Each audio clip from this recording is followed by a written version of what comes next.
Okay, this is going to be a quick video. I'll try to keep it under 10 minutes. I'm going to be really specific, though. I got to say, I'm totally shocked. This is what I'm going to be talking about. You can follow along with this. I enjoy this. BTO ain't seen nothing. I'm sorry if you don't listen to this music, but some of the people on my channel must. BTO ain't seen nothing yet. The point that I'm focusing on is between 2:55 and 3 minutes is a hi-hat that I want you to listen to. And between 3 minutes right after this hi-hat and to the end of the song is the drummer going across his entire kit, pretty much, plus the hi-hat. And it sounds like mostly mid-bass stuff, pretty much, just the way that it's coming back. It doesn't sound like a lot of treble stuff. It sounds like mostly mid-bass stuff with intermittent hi-hats being splashed across the kit. Next song is Bob Marley, Coming In From the Cold. This is opening with maybe 2 or 3 low-frequency instruments, a bass guitar, I believe a steel drum, and a clavinet, as somebody pointed out. And then 28 comes a cymbal strike. That's important. This is O.C.D. stuff. Led Zeppelin, Ramble On. As soon as you start Ramble On, you gotta... It sounds like Bonham, the drummer, is doing like this. What is he doing it on? I don't know. But the bass is being played, so John Paul Jones is not doing it. He's playing the bass. And there's guitar, and there's Robert Plant doing... he's talking about, like, The Hobbit, Lord of the Rings, way before, when it was J.R.R. Tolkien book, the story, Gollum and all of that. He's kind of giving you the intro to the song, so he's not really singing yet. He's kind of basically talking. And you've got all 4 members, but it's really, really subdued. And the most notable thing in this track, up till 50 seconds, is the constant, what sounds like Bonham doing this. And I was focusing on that. Then it gets to Aerosmith, which you guys have heard about a lot of times, I believe. No More, No More. 30 seconds piano, 45 to 50, 59 minute 4. These are points where the middle of the piano is being played, and on most stuff it sounds slightly recessed. This is the point where I discovered that the Sendy sounds like, for a Planar, it's got a slightly back mid, because the piano sounded a little more clear on the Phantom than it does on the Sendy. And the reason that I got that mark right there, I'm doing this while I'm listening, is because from this to this to this, that I was not noting really anything different. I thought, because this has really been a very, very promoted set, I had expectation. I feel like somebody that watches my videos where I hype something up and then they get it and they feel like, really? I got something that sounds just like this. You know what I mean? And now I'm that guy. I'm listening to this. I'm listening to this set that nobody's heard of, and I'm thinking, I'm checking very specific stuff. This is my notes. I do this all the time, but I've never put it in a video before because I don't know why. But this is how I keep track of my own thoughts. I write it down. That's why you guys have sometimes seen videos. I don't have anything right now, but I write on my hands a lot. People are like, what's on your hand? Notes. I keep notes. So I remember. BTO ain't seen nothing yet. The hi-hat sounded like I had to up the volume relative to this, because I think this is slightly harder to drive. Like 2 or 3 clicks. Not much, but just a little bit. And it was doing the same thing. The hi-hat sounded as good on this as it did on that. The cymbal and also the drum. I think the bass on this is a little bigger. I don't know why. It sounds like it's got more bass than this set has. I would say this has more bass than this. I would say that the mids on this are better than this, and the treble. This sounds like it's got an elevated treble relative to this, but I wasn't thinking of that until I just spoke that out loud, because when I was listening to things in the upper register, because if things are dipped or lost, you're going to hear that. The difference between the cymbal strikes was not much.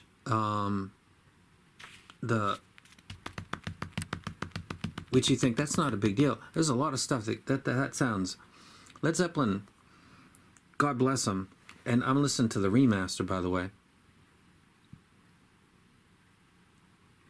It's actually on right now.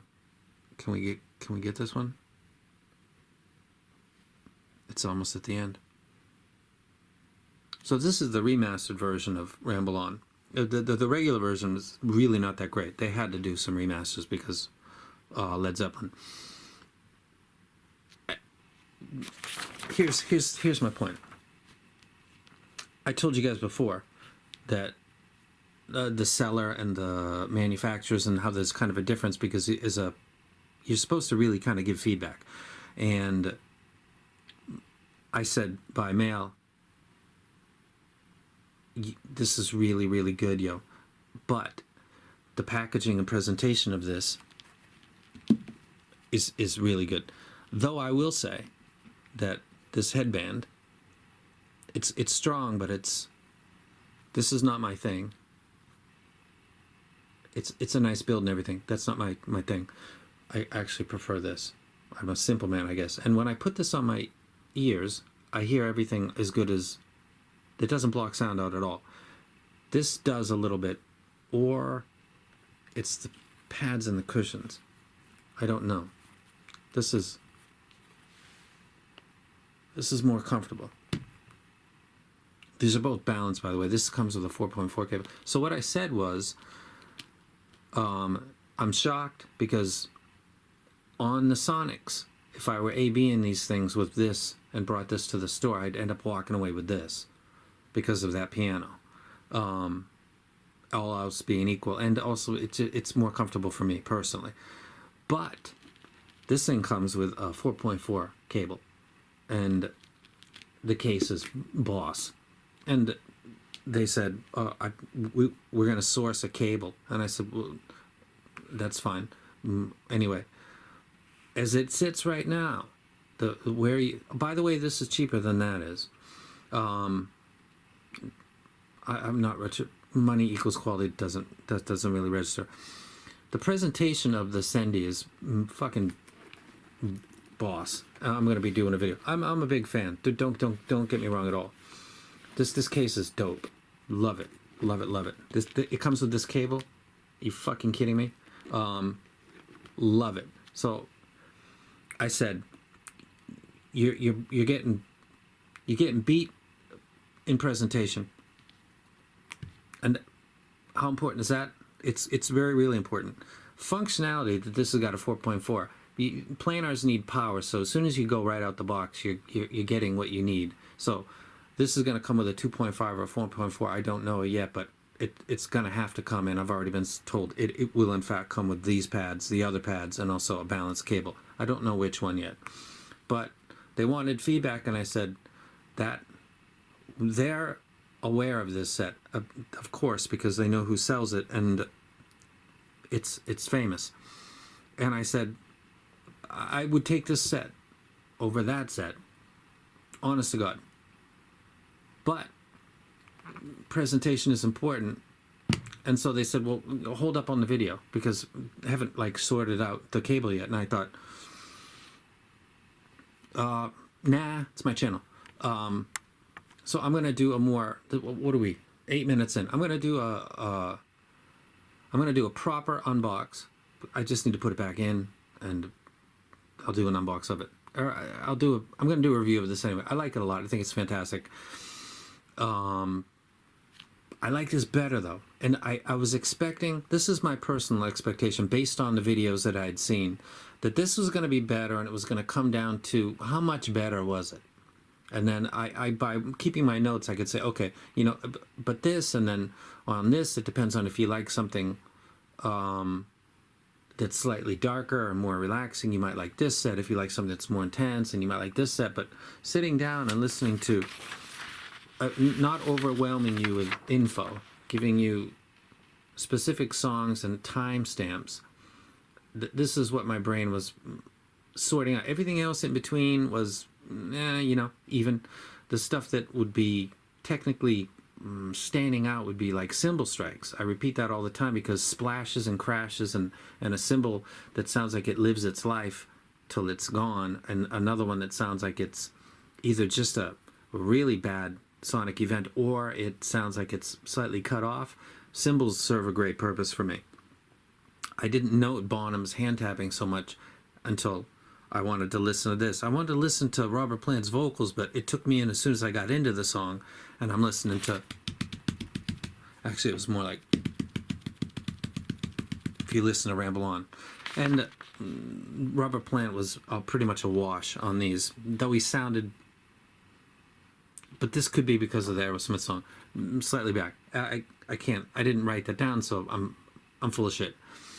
But on this song, and going back and again and again and again and listening and trying to compensate with volume, trying to see if that was what the difference was, I thought that this was presenting the piano better. And it sounded slightly more spacious than this set did. So I'll be doing a full review for this because this is not real wood. This is like a tape. This is actually real wood. It's the little stuff, but that goes both ways because this has a dope cable, and I'm a cable slut. Which one would I take? I would honestly take this because that shiny grill stuff is not my thing. That's personal. And the piano is O.C.D. thing I've been talking to you guys banging on forever. In its best form, it sounds slightly back, and in every other form, it sounds barely audible. On this set, it sounds better than it sounds on that set. And most other things seem to be a wash, though the beginning of Coming In From the Cold sounds like the bass is slightly stronger on this than it is on that. With both of them being exceptional as far as bass presentation, because they're very well done Planars. So I'm going to cut this down. It's 11 minutes. I thought I'd do it under 10. I don't know if I'm going to put a link under the video for this because they're still sorting out the cable. That's going to be, they could just put one in, I suppose, but it's totally blown. Totally. Was it not expecting this?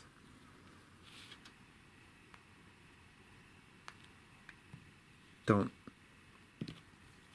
know what to say. And I don't mean this in a bad way. I expected, and no, it came out different. And you guys win because there's a lot of fucking good audio stuff out there right now. And a full video with this and a full video with this will be coming. This Linsol has a Discord. I'm not a member. I've never been on it because I know if I get on it, people are like, oh, Bad Boys and Linsol. I don't go in there. But if you wanted to know about the cable and when they're going to do that, you would know before me because you would be able to get in their server right away. And I refuse to because, I don't know, put that balanced cable in there, make it look sexy like that, and you're cheaper than this. You got real wood. You do bass better, and on a hard-to-catch sonic event, you're actually playing it back better.